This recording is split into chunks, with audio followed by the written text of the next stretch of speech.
പൂഞ്ഞാറിൽ ഇത്തവണ വളരെ ശക്തമായ ഒരു ത്രികോണ മത്സരമാണ് പൂഞ്ഞാറിൽ നടക്കുന്നത്. അവിടെ സിറ്റിംഗ് MLA നമുക്കറിയാം, കഴിഞ്ഞ പ്രാവശ്യം സെബാസ്റ്റ്യൻ കുളത്തുങ്കൽ, അദ്ദേഹം സാമാന്യം നല്ല 16,000-ലധികം വോട്ടിൻ്റെ ഭൂരിപക്ഷത്തിന് അദ്ദേഹം അവിടെ ജയിച്ചതാണ്. അപ്പോൾ സിറ്റിംഗ് MLA എന്ന നിലയിൽ അദ്ദേഹത്തിന് അധികം നെഗറ്റീവ് അവിടെയില്ല. പിന്നെ ജനങ്ങൾക്ക് എപ്പോഴും സ്വീകാര്യനായ ഒരു വ്യക്തി എന്ന നിലയിലും ഓടി നടന്ന് കാര്യങ്ങൾ ചെയ്യുന്ന ആളെന്ന നിലയിലും അധികം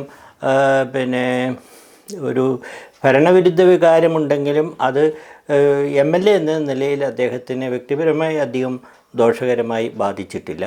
പിന്നെ UDFൻ്റെ കാൻഡിഡേറ്റ് വളരെ വൈകിയാണ് വന്നത്. LDF സിറ്റിംഗ് MLA ആയതുകൊണ്ട് തീരുമാനമെടുക്കാനൊട്ടും വൈകിയില്ല.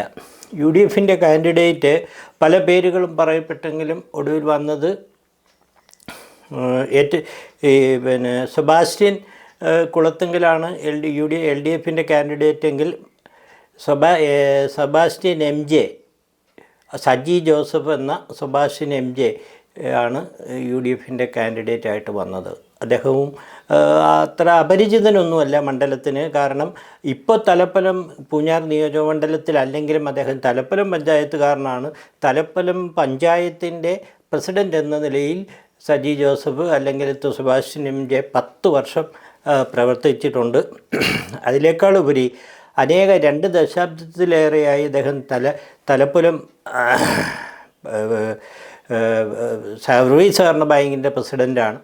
പിന്നെ അദ്ദേഹം വിദ്യാർത്ഥിയായിരിക്കുമ്പോൾ തൊട്ട് എനിക്ക് തോന്നുന്നു സെൻറ്റ് തോമസ് കോളേജിലെ കോളേജ് യൂണിയൻ ചെയർമാനായി ഇപ്പോൾ തൊട്ട് കോൺഗ്രസ്സിലും KSUവിലൂടെ പ്രവർത്തിച്ചു വന്ന ആളാണ്. അത് ആ നിലയിലൊക്കെ ആൾ വളരെ സമർത്ഥനാണ്.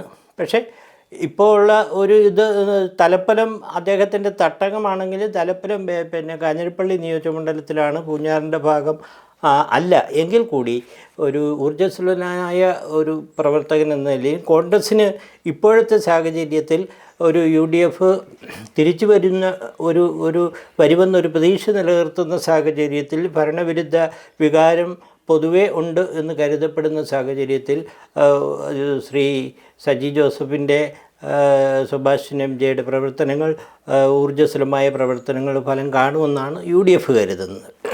പിന്നെ മൂന്നാമതായി PC ജോർജിൻ്റെ നമുക്കറിയാം, കഴിഞ്ഞ തവണ PC ജോർജ് അവിടെ മത്സരിക്കുമ്പോൾ അദ്ദേഹം NDAയുടെ കാൻഡിഡേറ്റ് അല്ല. പക്ഷേ PC ജോർജ് അവിടെ NDAയുടെ കാൻഡിഡേറ്റിന് ആ സമയത്ത് അത് BDJSന് കൊടുത്തിരുന്നു. ആ BDJSൻ്റെ കാൻഡിഡേറ്റിന് അവിടെ ലഭിച്ചത് കേവലം 2000-ൽ പരം വോട്ട് മാത്രമാണ്.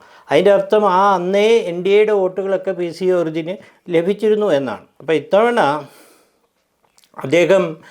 അദ്ദേഹത്തിൻ്റെ വ്യക്തിപരമായ സ്വാധീനവും NDAയുടെ BJPക്ക് ആ നിയോജകമണ്ഡലത്തിലുള്ള സ്വാധീനവും കൂടി ചേർന്ന് വരുമ്പോൾ വിജയം ഉറപ്പാക്കാം എന്നാണ് NDA പ്രതീക്ഷിക്കുന്നത്, അല്ല BJP പ്രതീക്ഷിക്കുന്നത്. പക്ഷേ അവിടെ ഒരു പ്രത്യേകതയുള്ളത്, PC ജോർജ് പല ഘട്ടങ്ങളായി അദ്ദേഹത്തിൻ്റെ സംസാരം കൊണ്ട് തന്നെ അദ്ദേഹം പല മതവിഭാഗങ്ങളെ പിണക്കി വെച്ചിട്ടുണ്ട്. ഉദാഹരണത്തിന് അദ്ദേഹം ഈരാറ്റുപേട്ട പഞ്ചായത്തിലെ വലിയൊരു വിഭാഗം 90% മുസ്ലിം വിഭാഗത്തിൽപ്പെടുന്ന വോട്ടർമാരാണ്. അവിടെ അദ്ദേഹം ഇടയ്ക്ക് അദ്ദേഹത്തിൻ്റെ ചില മുസ്ലിം വിരുദ്ധമായ പരാമർശങ്ങൾ അത് ആ വിഭാഗത്തെ മുഴുവൻ പിണക്കിയിട്ടുണ്ട്. അതുപോലെ തന്നെ ഇടയ്ക്ക് അദ്ദേഹം വെള്ളപ്പള്ളിക്കെതിരായി അല്ലെങ്കിൽ ഈഴവ കമ്മ്യൂണിറ്റിക്കെതിരായി നടത്തിയിട്ടുള്ള ചില പരാമർശങ്ങൾ ഈഴവ ജനവിഭാഗങ്ങൾക്കിടയിലും ചില വിരുദ്ധ അഭിപ്രായങ്ങൾ ഉണ്ടാക്കിയിരുന്നു. ഇപ്പോൾ ഏറ്റവും ഒടുവിൽ ഈ PC ജോർജിനെയും അദ്ദേഹത്തിൻ്റെ മകൻ ഷോൺ ജോർജുമൊക്കെ കേരള BJP അവരുടെ മുഖ്യധാരയിലേക്ക് അല്ലെങ്കിൽ സംസ്ഥാന നേതൃത്വത്തിൻ്റെ മുൻനിരയിലേക്ക് കൊണ്ടുവന്നത് തന്നെ ക്രിസ്ത്യൻ കമ്മ്യൂണിറ്റിയെ, പ്രത്യേകിച്ചും മധ്യ കേരളത്തിൽ ക്രിസ്ത്യൻ കമ്മ്യൂണിറ്റിയിൽ സ്വാധീനം ഉറപ്പിക്കുന്നതിന് വേണ്ടിയാണ്. അപ്പോഴാണ് ഇപ്പോൾ ഉണ്ടായിട്ടുള്ള നമ്മുടെ ഈ FCRA നിയമം, വിവാദപരമായ FCRA നിയമം, അതിപ്പോൾ പാർലമെൻറ്റ് തൽക്കാലം അത് മാറ്റിവെച്ചിരിക്കുകയാണെങ്കിലും ക്രിസ്ത്യൻ സഭകളിലുണ്ടാക്കിയിട്ടുള്ള, പ്രത്യേകിച്ച് ഈ പൂജാർ പോലെയുള്ള പ്രദേശത്ത് ശക്തിയുള്ള സീറോ മലബാർ സഭയെ സംബന്ധിച്ച് ഒന്നുമുള്ള ആശങ്ക പരിഹരിക്കപ്പെട്ടിട്ടില്ല. സഭയെ കരുതുന്നതും ഇത് തൽക്കാലത്തേക്ക് തെരഞ്ഞെടുപ്പിൻ്റെ പശ്ചാത്തലത്തിൽ മാറ്റിവെച്ചെങ്കിലും അടുത്ത പാർലമെൻറ്റ് സമ്മേളനത്തിൽ ഇത് കൊണ്ടുവരാനും ഇത് പാസ്സാക്കും എന്നൊക്കെയുള്ള ഭയാശങ്കകൾ അവർക്കുണ്ട്. അങ്ങനെ ഇരിക്കുമ്പോൾ കേരളത്തിലെ നിന്നുള്ള BJP നേതാക്കളാവട്ടെ, പാർലമെൻറ്റ് അംഗങ്ങളാകട്ടെ, ഈ നിയമത്തിനെതിരെ, ഈ FCRA നിയമ ഭേദഗതിക്കെതിരെ ശക്തമായി നിലകൊള്ളണമെന്ന് സഭാ മേലധ്യക്ഷന്മാരുമൊക്കെ അഭ്യർത്ഥിച്ചിരിക്കുകയാണ്. വളരെ മോശമായ രീതിയിലുള്ള PC ജോർജിൻ്റെ സഭാ മേലധ്യക്ഷന്മാർക്ക് എതിരായിട്ടുള്ള ചില ആക്ഷേപ പരാമർശങ്ങൾ പുറത്തു വരുന്നത്.